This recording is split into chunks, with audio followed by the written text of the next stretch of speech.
Dans la dernière vidéo, je vous ai expliqué concrètement ce qu'était une situation menaçante et comment supprimer cette cause du stress. Aujourd'hui, je vais vous présenter concrètement ce qu'est une situation imprévisible et comment supprimer cette cause du stress. La deuxième grande cause du stress, c'est quand la situation devient imprévisible. Ça veut dire quoi imprévisible? Ça veut dire que on ne sait pas quand exactement va survenir le problème. Par exemple, c'est le cas dans les contrôles surprises à l'école.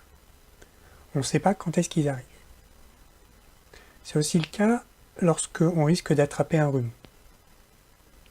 Ou lorsque on risque de se casser une jambe au ski. La question, c'est comment supprimer ce caractère imprévisible.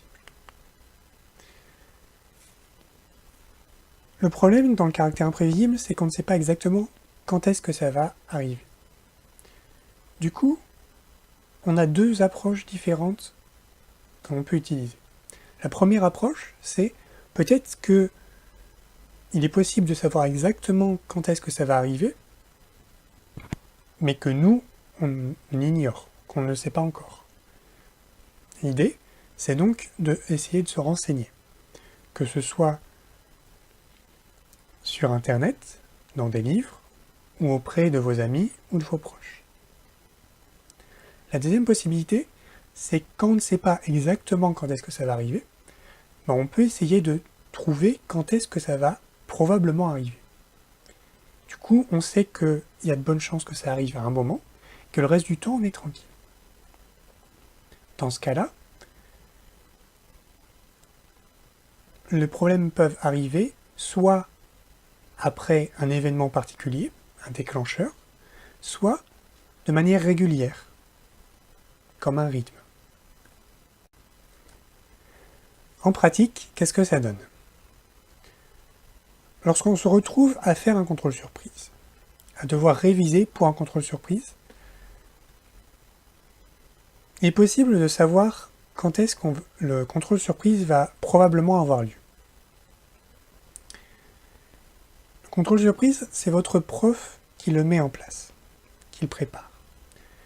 Donc logiquement, il est possible que votre prof ait prévu un contrôle surprise après un moment bien particulier dans votre cours, c'est-à-dire au milieu ou à la fin du chapitre. Il est possible aussi que le prof ait prévu de faire les contrôles surprises de manière régulière, une fois par semaine ou une fois par mois. Par exemple, si vous avez cours tous les jeudis matins, peut-être qu'il a prévu de faire un contrôle surprise tous les matins, tous les jeudis matins. Et donc, l'idée, ça va être de réviser à ce moment-là. Autre exemple, lorsqu'on risque d'attraper un rhume. Quand est-ce qu'on risque d'attraper un rhume? C'est probable d'attraper un rhume quand, par exemple, on sort de la piscine avec les cheveux mouillés.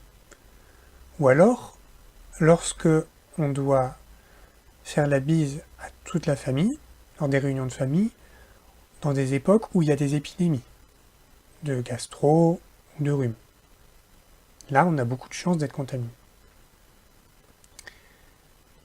L'idée, ça va être de faire spécialement attention dans ces moments-là. Par exemple, prévoir d'emporter spécialement un bonnet ou une deuxième serviette pour se sécher les cheveux quand on va à la piscine, en hiver. Ou alors, faire attention à éviter de faire la bise aux personnes qui sont en contact avec le plus de personnes malades lors des réunions de famille. Notre possibilité, ça va être les risques réguliers. On sait que au début de l'hiver, il y a beaucoup d'épidémies de gastro, de rhinopharyngite, de bronchite. Faire attention à ces moments-là. Et pour ceux qui sont allergiques, au moment où les pollens sont libérés au printemps. Typiquement, ceux qui sont allergiques à ce moment-là, pour éviter d'attraper des rhumes, qui arrivent plus souvent quand on a le nez qui coule, ça va être de prendre des anti-allergiques. Dernier exemple, pour faire en sorte d'avoir moins de risque de se casser une jambe au ski, ça paraît logique qu'on ait plus de chances de se casser une jambe lorsqu'on est sur une piste noire, une piste dangereuse, ou lorsqu'on va très vite sur la piste. L'idée, ça va être simplement d'être spécialement vigilant au moment où on emprunte des pistes dangereuses ou au moment où on va le plus vite. Un autre facteur de risque, ça va être lorsqu'on est fatigué, lorsqu'on est moins vigilant, à la fin de la journée, ou alors quand on a très faim, juste avant le repas du midi. Un simple préparatif, ce serait de faire attention au moment où on se sent spécialement fatigué ou qu'on a très faim, faire une pause à ce moment-là, quitte à repartir après.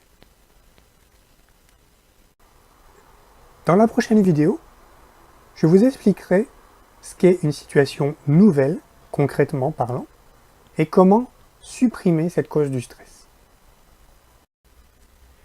Ces vidéos sont basées sur les résultats des travaux scientifiques suivants. Vous pouvez les consulter et approfondir le sujet si cela vous intéresse et que vous souhaitez en apprendre plus.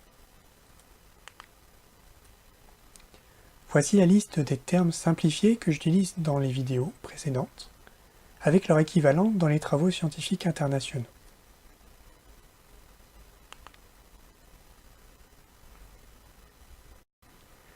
Merci d'avoir suivi ces vidéos, et à bientôt pour de nouveaux sujets sur Fundaments.fr.